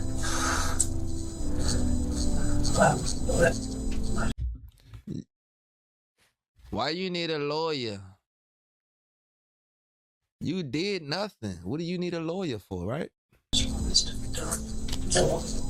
I don't know. I just don't want to. Right away, Daniel doesn't open the interview casually. He opens it with a calculated trick. By hinting at getting a lawyer, he's warning detectives, push too hard, and this interview is over. It's clever, but Martinez has a counterplan. Instead of confronting him, he'll pivot the conversation to his relationship with Crystal, making it feel like safer ground to get Daniel comfortable and talking. But if Daniel had any motive to take Crystal out of the picture, this is where it would surface. Well, I'm sure, especially if you guys are trying to work together to be safe, keep your family safe, keep your... As dysfunctional as it is, you still both have the common goal of keeping it safe, right?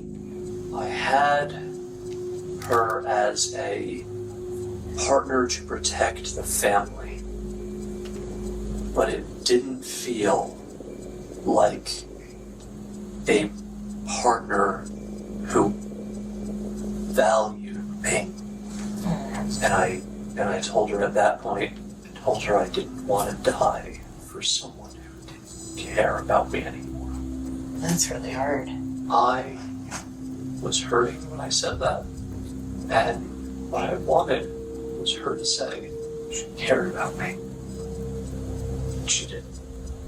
Although Daniel is being honest about what was going on in their marriage, to detectives, moments like this only add to their suspicions. Resentment, rejection, a failing marriage, these are all things that, in the wrong circumstances, can turn into a motive. And this is exactly where the interview takes a sharp turn. I don't know why people try to bash the person that's already unalive to make them seem like they wasn't doing the right thing or they was bad. Why would you do that? Why not make it seem like y'all had a great relationship? Oh, we were fine. I mean, shit, the relationship was fine. We just went out to eat. We just went to the movies not too long ago and everything was great. I mean, I love my wife. She just didn't. Why are you talking bad on her? That makes them even think more that you did some shit. Stupid.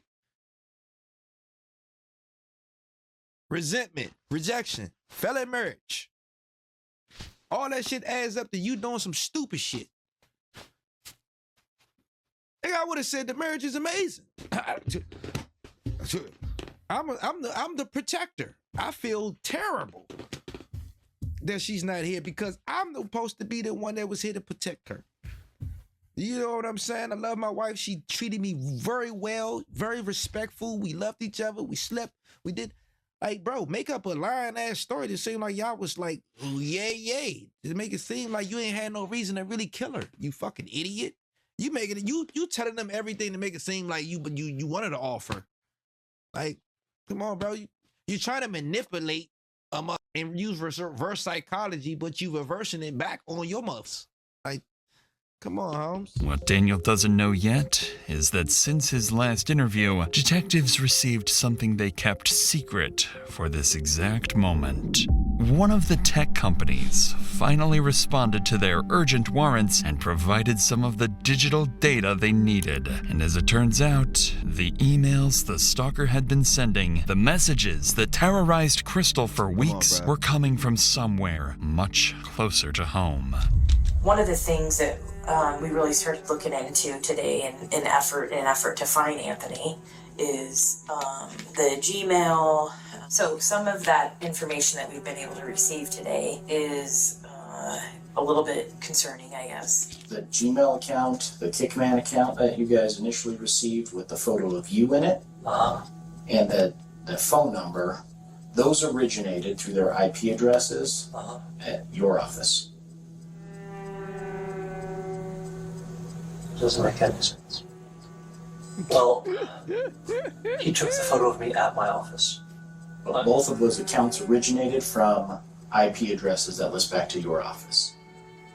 There are Wi-Fi access throughout the facility for employees, and there's public Wi-Fi access throughout the entire facility. Right now, we're working with the director to get all of the IP information to see what devices were using that specific address during that time. Because I guess the biggest concern is just the timing of everything. It just doesn't quite make sense to have somebody create an account, take a photo, and then immediately send it off, and then the account is no longer being used. None of this makes any sense. Daniel looks thrown off, unsure where Martinez is going with this. The emails tied to the stalker connect back to Daniel's workplace, a detail he clearly didn't expect detectives to know. I don't even know why you didn't think. You nigga is sending it from his office.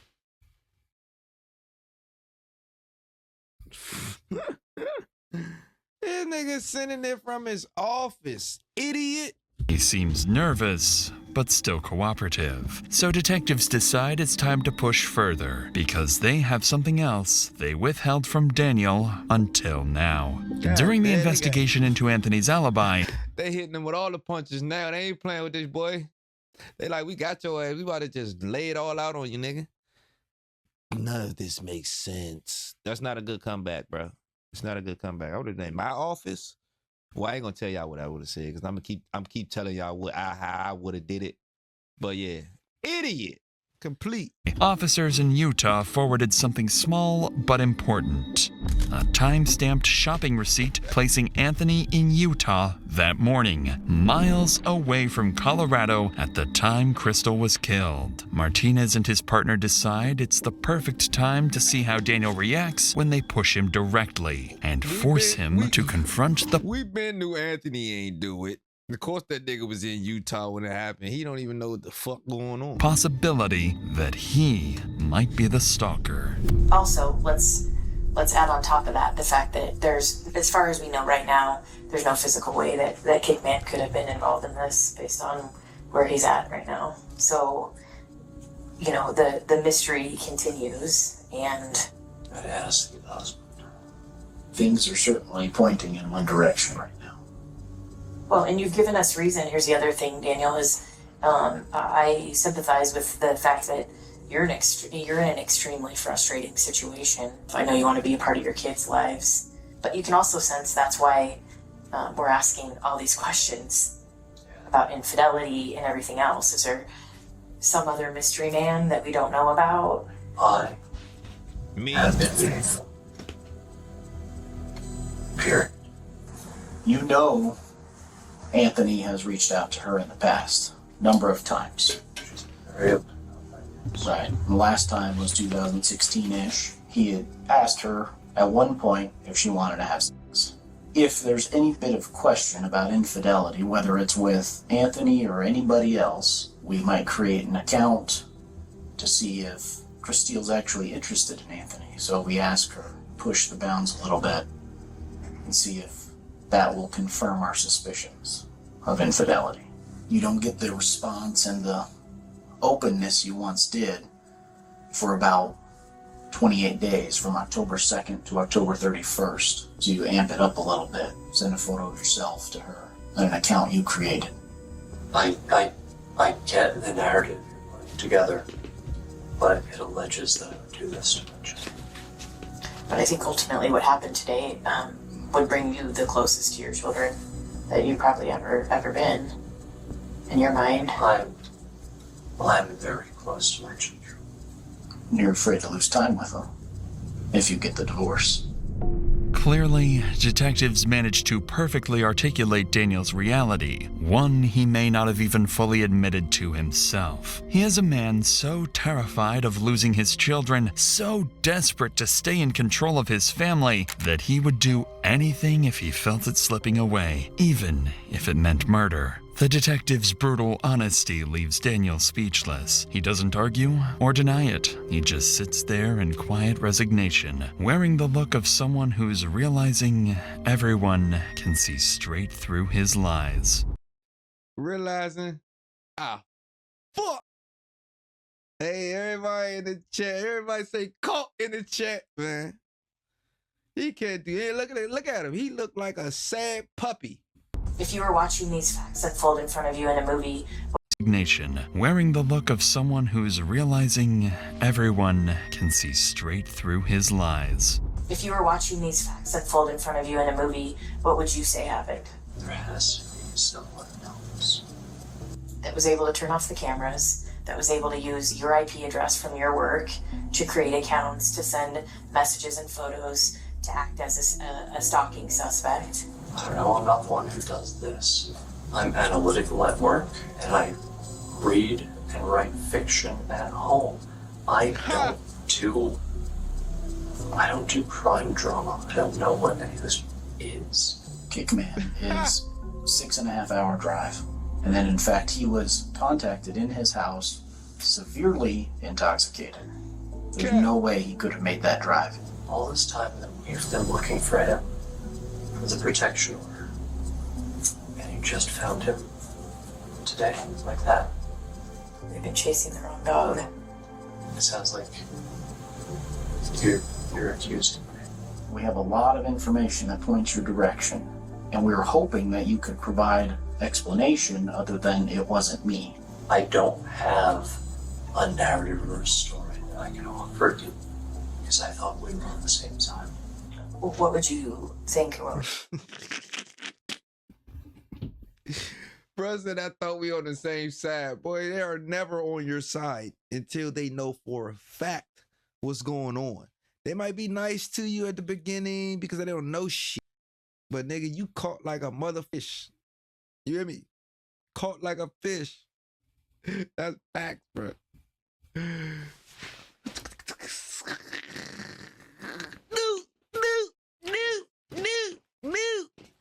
The fuck you getting in this bucket? Cooking your ass tonight. Would you say if we told you that other people you talk to that are close to your wife expressed that she had maybe told them that she suspected you of having... She said that right to my face, that she wanted to know if it was me. Man, why they I told her. But I think there's more to the story. Like, I don't know, it just doesn't, it's not adding up. I'd like to know what happened this morning. I'd like to know what caused you to get so upset to hurt your wife, because I believe that's what happened. Well, I want to know what happened. We haven't been there to know, and there's only one person in this room that can tell us. Why they do that? I think you got confirmation or found out that she had a boyfriend this morning, or something happened that pissed you off. Why would you time him and you out? did something that you regret now because you can't go back. To know, and there's only one person in this room that can tell us. I think you got confirmation or found out that she had a boyfriend this morning, or something happened that pissed you off, and you did something that you regret now because you can't go back. I've answered all of your questions that I can. You have your theory. Please find the right one. You're done. As calm as... He try to stay calm. Please find the right one. Boy, you're caught. Put your hands behind your back, nigga. That's what I would fucking say. In this entire interview, Daniel finally decides he's had enough and drops the act. His story has crumbled. Detectives see straight through his lies, and he knows it. With nothing left to cling to, Daniel quietly asks for an attorney, and the interview comes to an end. Even though he continues insisting he's innocent, there's one detail Daniel admits on his own. One no one even knew about until now. Crystal herself confronted him about being the stalker. Hearing that from Daniel's own mouth hits Martinez hard, because to him, that sounds like the kind of confrontation that could have pushed everything over the edge. But without hard proof, detectives can't yet say Daniel is truly responsible. So with the interview over, Daniel is processed for physical evidence and escorted out of the police station. But before he leaves, he turns back and tells detectives one final thing. I won't be designed who did this.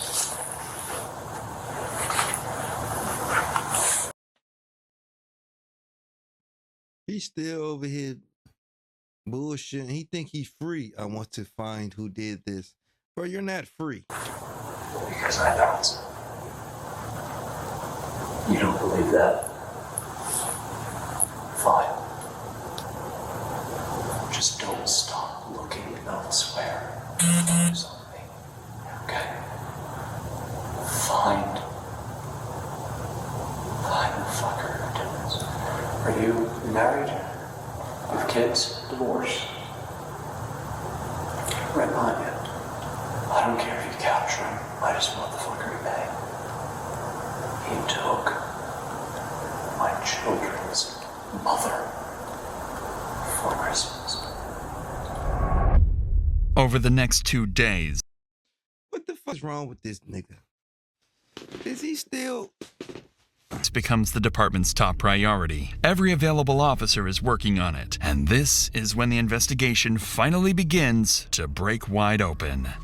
Officers in Utah finally finish verifying Anthony's alibi. They find surveillance footage showing him in Utah at the time of Crystal's murder, and there are no travel records or license plate pings placing him anywhere near Colorado. Then, the last of the digital evidence arrives, and this time, it's overwhelming. The burner phones used to send the threatening messages to Crystal were purchased with a Visa gift card registered under Daniel Krug's name, and cell tower records show those burner phones phones were always in the same location as Daniel's personal phone, meaning he was carrying both devices at the same time. And then comes...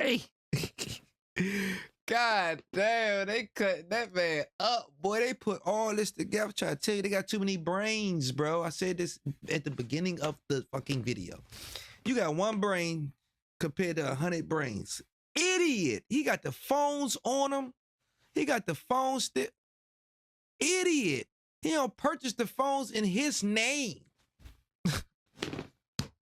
What a dummy. This nigga a fool. How you gonna swipe? At this point, cuz, just lock this dude up. He deserved to get locked up. I don't even know why y'all let him go home again. You using a Visa card in your name to purchase the phones that you was doing the janky shit on. All right, let's let me keep going. You ain't had no cash, bro. You couldn't get something out the ATM and use cash.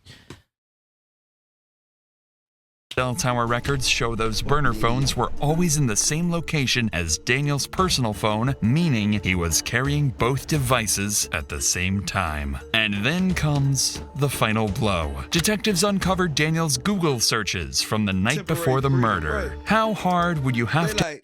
They like, let this nigga go home real quick and let him say his little prayers, let him think it over. Because that's what they do.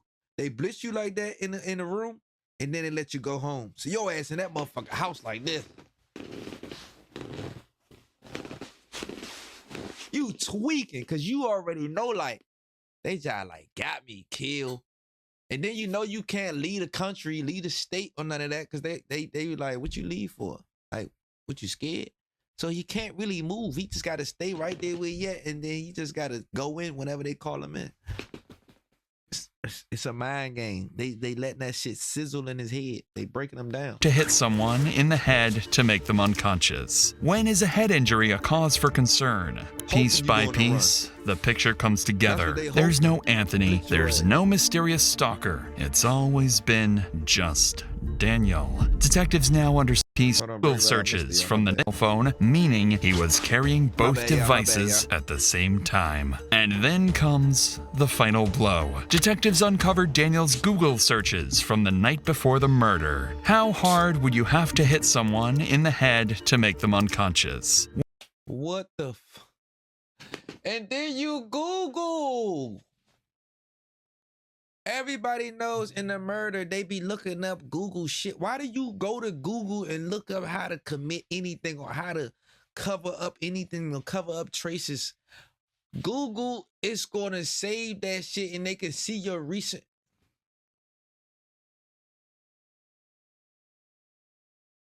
Google is the #1 website for information.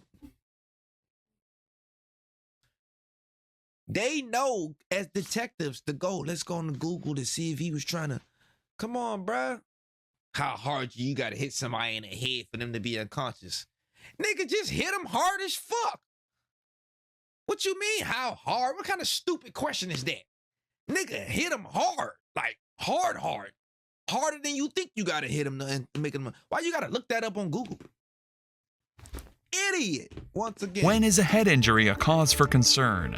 Piece by piece, the picture comes together. There's no Anthony. There's no mysterious stalker. It's always been just Daniel. Detectives now understand exactly what happened. Daniel created the entire stalking persona in a twisted attempt to regain control of his failing marriage. And when Crystal began to suspect the truth, Daniel killed her to cover it up. On December 16th, an arrest warrant is issued for Daniel Krug. Officers are dispatched immediately, finding him on his way to his daughter's dance performance. As patrol units close in, Daniel's movements strike them as suspicious. He appears to be heading back towards his car, and officers believe he may be trying to get away. This is a detective. Get him out. Go. On the island. Just get right. Don't do that. All right, we're coming up in front. Just get up and bump the back. No, fuck. Go. Just go. Go. Show us your hands. Show us your hands. Hold on, y'all. Hands on your face! Hands on your face! Hands on your face! Got him good. Under arrest. Daniel Krug is taken into custody without incident. In the weeks that follow, police finish their work. The digital Got your man at the parking lot. Bullshit. forensic evidence, the surveillance timeline, the phone data, all of it leads back to the same person. Investigators become certain that Daniel Krug acted alone. He created a fake stalker, framed an ex-boyfriend, manipulated his wife, his children, and law enforcement. Before the case reaches trial, Daniel formally pleads not guilty. In April of 2025, his case moves into the courtroom. The story prosecutors April of 2025. This new, y'all. present is devastatingly clear. This was about Dan losing control. He was not in love with Christelle, and that resentment had turned to rage by the time we get to December 14th. Think about what he did to her. You don't do that to somebody you love. Think about the absolute nightmare and hell that he made the last few months of her life. On the other hand, Daniel's defense argues that there was no physical evidence placing him at the crime scene and that he could not have been the killer. We know the physical evidence, and there is an enormous disconnect between that and the circumstantial picture the prosecution wants you to believe. Mr. Krug did not kill his wife. He did not commit these crimes. Who are you trying to convince? Himself? Who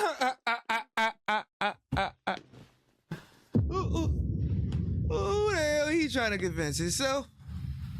Did not commit these crimes. Nigga, you a lawyer. You supposed to say that. You getting paid. Shut your ass up. After both sides make their He don't even believe his goddamn self. Shut your ass up. case, the jury deliberates for nearly 2 days, and on April 17th, 2025, they return with their verdict. We, the jury, find the defendant guilty of murder in the first degree. Daniel is found guilty of first-degree murder, stalking, and criminal impersonation. He is sentenced to life in prison without the possibility of parole. Sound about right. Life in prison. Just leave. Don't commit no murder. It ain't worth it. It really ain't worth it. Especially if you ain't gonna commit a murder and just say you did it. Don't do it. I feel like if I commit a murder, I'm not gonna give a fuck. Who know? Yes, I did it. Oh well, cuff me. So that will only be for like if I somebody not only have to be like if I'm like literally self-defense, somebody trying to kill and I had to kill them. Or like my mother, my father, my family. If I gotta do some, you know what I'm saying? I gotta handle some business for them. Whatever the case. All them situations, I don't care if I get caught. Yeah, I did it, nigga. So what? He played with they tried to murk my mother. Got them together. What cell I'm going in? I don't care. Like, for my family, I do 15, 20 years. I blow, I do it. Fuck it. I smoke that shit like a blunt of dust. You know what I'm saying? Now, life, I'm like, all right now. But even if they did give me life, I'll accept it more than them giving me life because somebody that I don't know, somebody I was trying to rob, you know what I'm saying? A family member that I'll smoke, my wife. Like, I feel way better going to jail for life if I'm smoking somebody to save my mother or save my father or somebody like that. I'd be like, it is what it is. You know what I'm saying? Hey. But like just to like crash out like that, or I think my marriage is getting away from me. She wasn't treating me right. So you kill her? You weird, nigga. They gonna try to act out like you ain't do it. I just want you to find him. Please. I want him to pay. Nigga, they already found your ass. Get your ass up. Go get your last outside meal. That's what you need to go do. Get your last outside meal. Go to Kroger's, wherever you gotta go. Go to a grocery store and get a good meal. Or a restaurant and get a good meal, because this is gonna be your last one. And he probably was at the grocery store getting a good ass sub sandwich. You hear me? He probably had a turkey and cheese joint with the mozzarella cheese dripping off the joint with the extra pickles on that joint and all that. Then Susie get in the car, try to eat that joint in the car. They blister him. Put your hands up. He probably was like, ho, ho, ho, ho, ho, ho. Drop this whole sandwich and all that. You hear me? Like, Cuz was probably trying to get his last meal. They blister. Put your sandwich down. Put the sub sandwich down. But I would say free that man Daniel, but no sir. Keep that crazy man in there, man. He crazy, man. I don't wish death or jail on nobody, but people like that gotta pay, bro. She's a female, bruh. You couldn't just leave. Why you gotta kill a lady? Come on, bro. You goofy. Simple as that. Ain't no ifs, ands, buts about it, man. You goofy, man.